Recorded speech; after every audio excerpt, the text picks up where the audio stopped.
Kumusta pong lahat? Sana'y nasa mabuti kayong kalagayan. Gaya ko na laging nasa mabuting kalagayan dahil yan sa ating Panginoon. Ayan. Ngayon guys, I'm so happy and of course my Habibi also is happy. Aking my loves, my one and only na si my loves Roya. Kasi umabot na kami ng 5 years sa aming relationship. Pero alam niyo ba guys, LDR pa rin kami hanggang ngayon kasi hindi pa nga ako umuwi ng Pilipinas. But I hope soon I'm gonna go back to Philippines. Mamamasyal ako doon, magbabakasyon ako doon, mag-relax doon kasama siya. Ayan.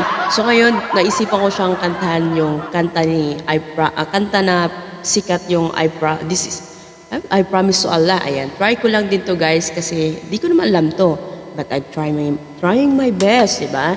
Para sa aking my loves. Kasi I promise to love her till the end. Ayan. Diba? Alam ko, kontra na kayo. Sana. Kung saan ka masaya, doon ka. Ano yun? Yan. Pero maraming salamat kasi sa mga nagsusuporta pa rin sa aming ng aking my loves. Ayan. Lalo sa aming YT, sa aming YouTube channel. I hope more subscribe sa aming channels. Ayan. So, kakantayin sa kanya yung once again, yung I promise to Allah. Yun. Pero try ko lang, ha? Kasi hindi ko naman talaga alam to. Yan, try natin guys. Yan, para sa ito mahal. I promise to love you.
Love for you is true.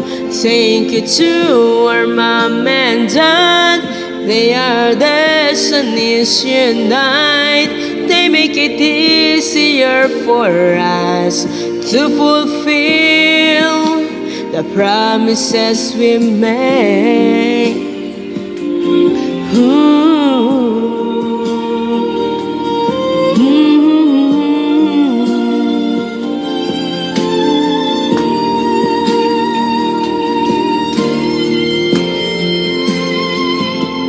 Will you please accept my hand?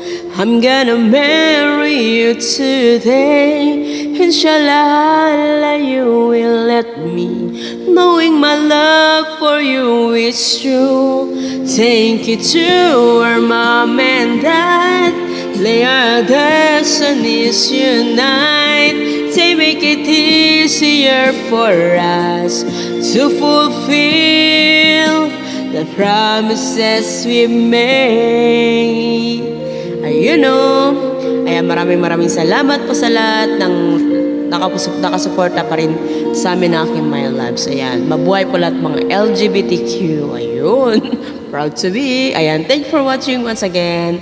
Happy anniversary again, mahal. I love you and I miss you always.